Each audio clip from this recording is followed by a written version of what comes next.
Assalamualaikum everyone. Hopefully all of you can hear me properly.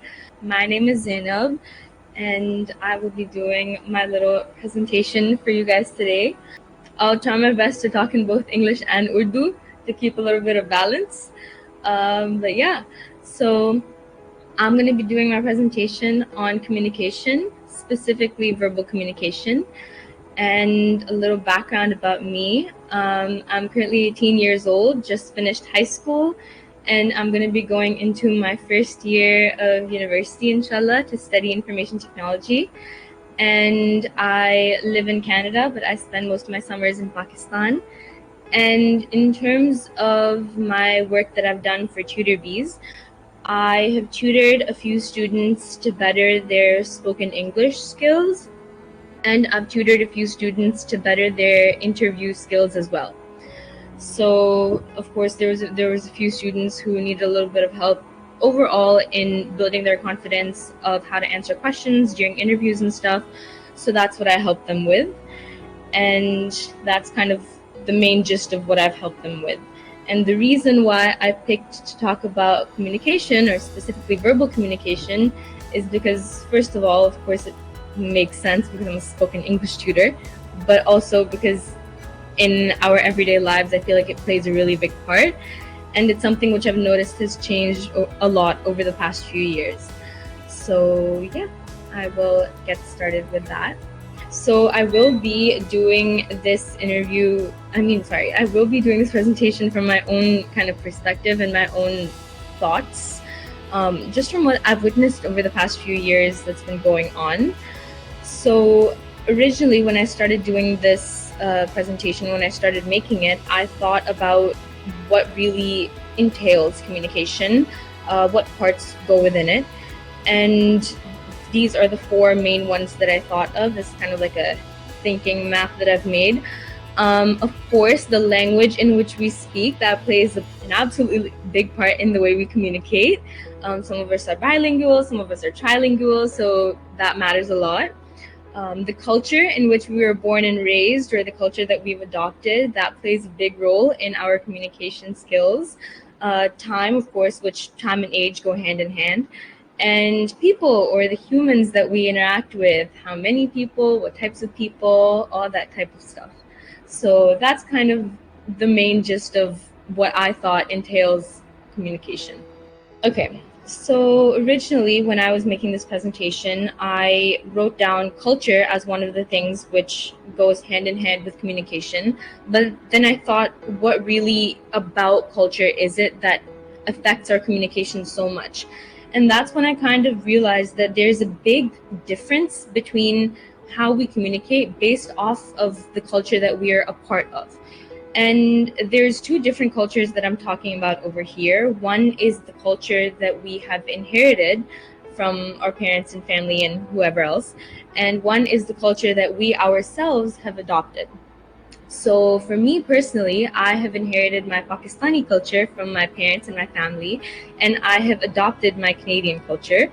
So that's how I can kind of see a big divide in the way that I communicate, based off of those two different areas, and because of the fact that they're such different countries as well. And of course, that also ties into the fact that we have a lot of different generations of immigrants as well.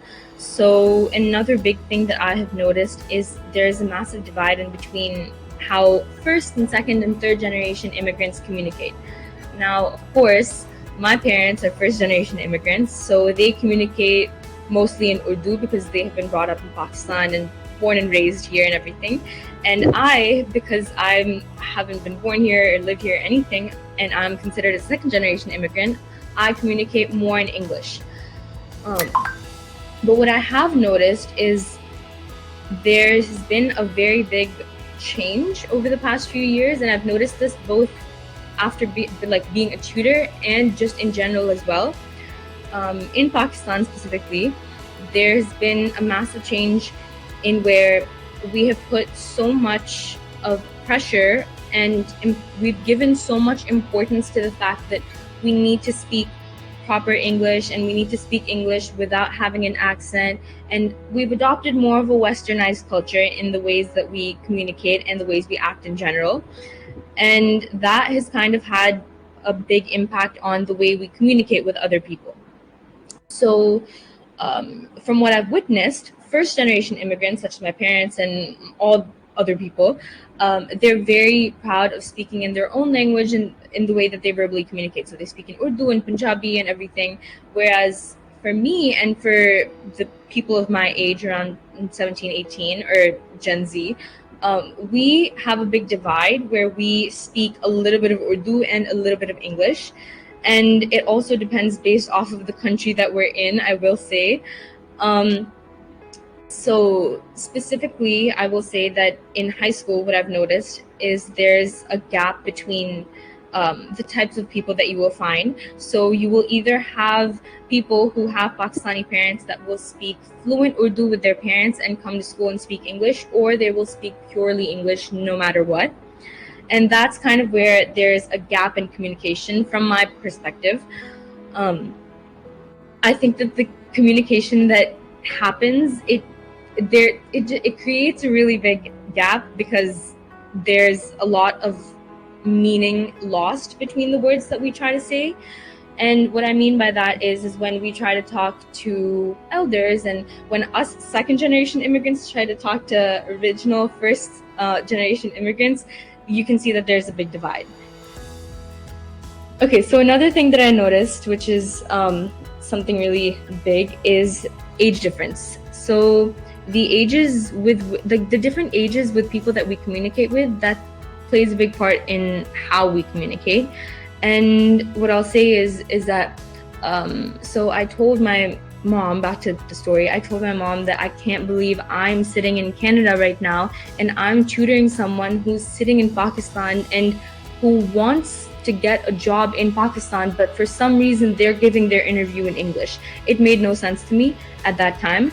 Obviously, after seeing the halat and everything, I got it, but it really did just kind of baffle me that I was teaching someone who spoke such beautiful Urdu to better their English. And that too, I will say that student's English was already great. It was just about the accent, which again, I can't comment on that. But so what I've noticed is that the way we speak with people who are not only in different generations but also different ages as well, that plays a big role in the way we communicate in general. So for example, when in Canada, 18 is around the time that you would start looking for part-time jobs and all that type of stuff. And obviously you need to give an interview for whatever job that you want to take, but the people who are hiring you, they're not going to be the same age as you, right? So what they're looking for is an 18-year-old with the mentality of a 26 or a 27-year-old. So they want someone who's very mature in the way that they speak and in the way that they conduct themselves. And that's what sets you apart from people who are the same age as you and who have all the same experiences as you. Because if you look at it, generally speaking, everyone who is 18 has practically the same experiences, some internships, some this, that, whatever. But the only thing that makes us different is the way we communicate with the next person. Because at the end of the day, the only way you're going to convince the hiring team to actually hire you for the job is through your verbal communication skills. And so that's why I said age difference is a big thing. And also we can see it in Pakistan with how people communicate with, for example, I wrote down grandparents and grandchildren, because what I've noticed is a lot of grandparents, they will communicate based off of like how young their grandchildren are, and it's a very sweet relationship that I've seen happen. So, but that's again, that it ties into the whole how are you communicating verbally, because you want the next person to understand you properly, but you don't want there to be any confusion or anything left remaining for you to say.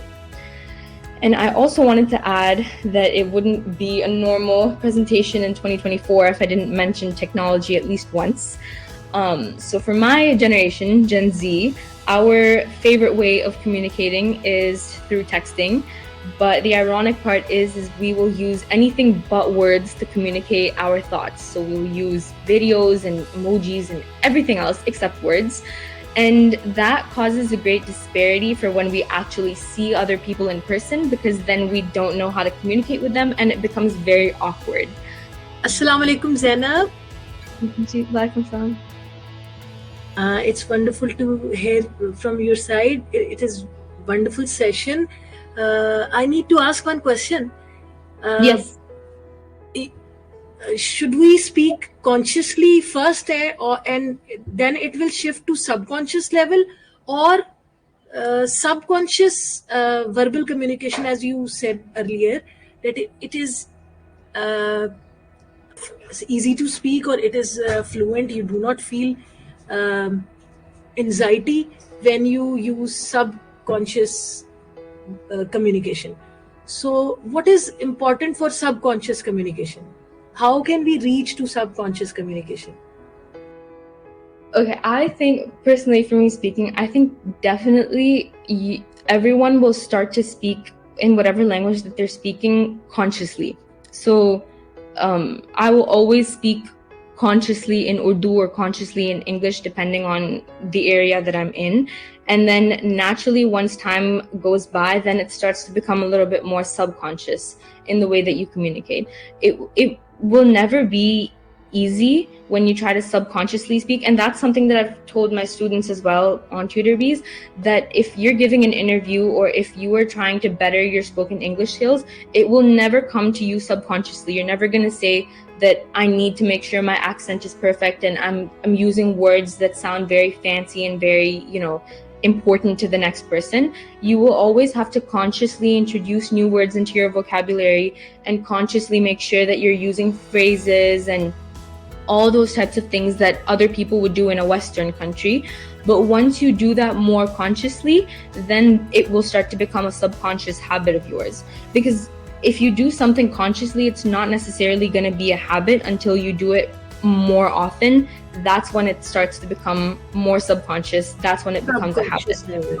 Okay, yeah. Okay. Thank you very much. And one thing I got from your previous conversation, that is that environment matters a lot, है ना? Yes. G. Yeah. You said your environment. When we create environment, everybody around us speak that language. We talk in subconscious level. We use our subconscious level, right? We reach to subconscious level without any effort, right? But consciously, if we want to learn that fluent English, we need to add vocabulary consciously, and then by practicing, we reach to subconscious level, right, Zainab? Yes, absolutely. Thank you. Thank you very much. Yeah, I think definitely the environment will always have a big part to play in anything that you're doing in life, generally speaking, but also in the way that you communicate consciously or subconsciously. Of course, you will have you will have a difference in the way that, okay, for example, I'll put it in simple words. If I'm in a family gathering in Pakistan, I will try my level best consciously to speak in Urdu, but then as a few hours goes by, it subconsciously turns into fluent Urdu. But then when I'm in Canada, it takes a little bit more time because you're in a Western country and you have to remind yourself that I'm still with people who know how to speak Urdu, so I should speak Urdu, and so then you have to kind of put in a little bit more effort. So depending on the environment, you will always have to put in certain levels of effort, but of course the effort pays off eventually. That's also why it's difficult for some people in Pakistan, well, or not difficult, but that's why the pressure has been put on them, because the students that I had, they, like I said, their English was good.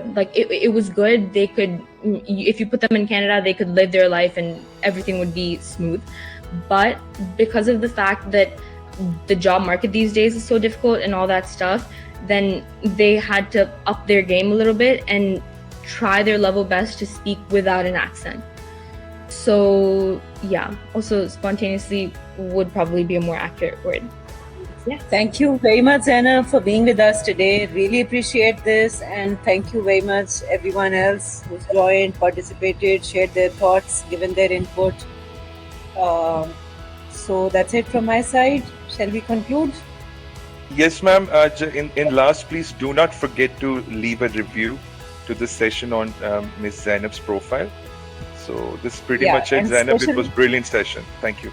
Absolutely. And special thanks to Saad for being with us today. Really appreciate Saad. Thank you.